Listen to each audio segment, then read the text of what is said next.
We're so close to Apple unveiling their all-new iPad lineup, including some new accessories. But let's face it, the iPad is sort of on life support right now. It's not as much of a focus for Apple as it used to be. Sales have gone down, and we didn't even see a new iPad model released all of last year. So what can Apple do to keep the iPad around for many more years to come? These are 3 things that I think Apple should do to save the iPad.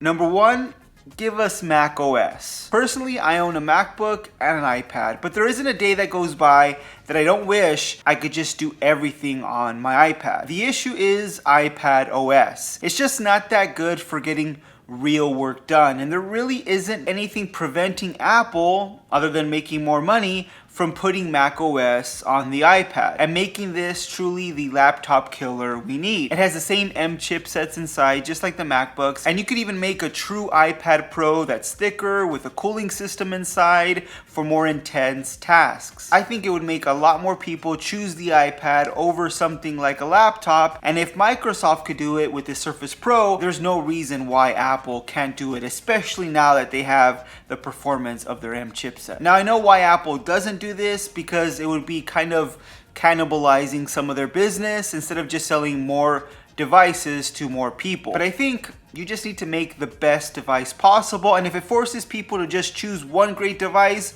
over 2, then so be it. I mean, Apple kind of did this with the iPod when they released the iPhone. Imagine if Apple made the iPhone, but it wasn't capable of downloading music or listening to music on the go, just to make sure people would still buy an iPod. That would be just an overall worse device and a worse experience. And that's what Apple's kind of doing with the iPad. They're kind of holding it back to make sure other people buy their other devices, instead of just making one true great device that destroys all competition. The iPad should be so good that people are buying those and just replacing their laptops. Number 2 is better accessories. Hopefully soon Apple will be giving us an updated Apple Pencil, and it's rumored to have interchangeable tips and a better experience for artists. But if the iPad is going to replace your computer like I think it should, you're gonna need a better keyboard and mouse experience. The Magic Keyboard for the iPad Pro and the iPad Air was great, but I think it could be so much better. To be fair, it's rumored that Apple should be releasing a new attachable keyboard for the iPad Pro that will be closer to a laptop experience, better build, larger trackpad, and a better keyboard. And it's nice that you get an extra USB-C port with the Magic Keyboard on the iPad Pro, but if this is gonna truly replace your laptop, you just need better I/O on those accessories. Maybe an attachable keyboard with an HDMI slot, multiple USB-C ports, and possibly an SD card slot. That, along with macOS, would bring this so much closer to an actual laptop experience, and hopefully Apple can do something about the hinge and allow the Magic Keyboard or the new Magic Keyboard to fold over completely and give us still that tablet experience when you want it, but you can fold it over and use it as a laptop when you want. I may be asking too much, but I think those accessories would be great. And number 3, still give us the old iPad.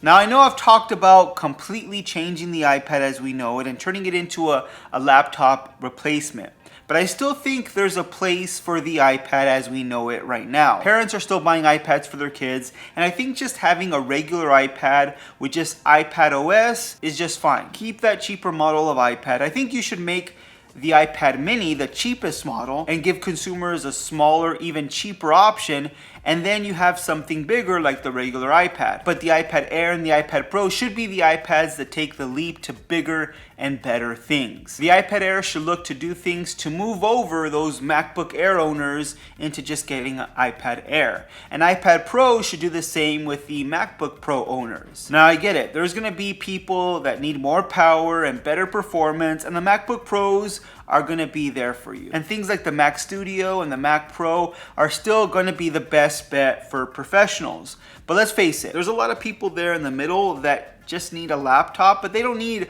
all of that performance that the MacBook Pro has, and would be really happy with just better iPad Airs and iPad Pros that seem more like a regular laptop. For those that still just want a regular iPad, well, you still have that in 2 sizes that just runs regular iPad OS. This is how I think the lineup should go. You have the iPad mini, cheapest, smallest iPad option, but still runs iPad OS. You have just a regular iPad, bigger option, also still runs iPad OS. You have the iPad Air in 2 sizes, better performance, no cooling system, runs macOS. Then you have the iPad Pro, even better performance, has an included cooling system inside and 2 sizes that also runs macOS. Then you get into the MacBook Pros and Mac Studios of the world that are just straight up performance beasts. You could even eliminate the MacBook Air lineup altogether, and I think that would make much more sense and hopefully keep the iPads around for much longer. Yes, I get that a lot of people that would be buying MacBook Airs are no longer buying MacBook Airs, but I think a lot more people would be buying iPads, so it's not like you're losing money. You might be able to even gain more consumers because there might be some Windows users that decide to just go with the iPad because it does everything for them. I honestly think that it would give consumers the best of both worlds. But what do you think? Are you a fan of my ideas for the iPad lineup or what Apple should do with the iPads? I doubt Apple would ever do this, but you never know. Let me know with a comment down below. If you like this video, please give it a thumbs up. And if you want to see more videos just like this one on tech news, reviews, and opinions, make sure you're subscribed to the channel. Hit that notification bell so you don't miss any of our new videos, and I'll see you on the next one.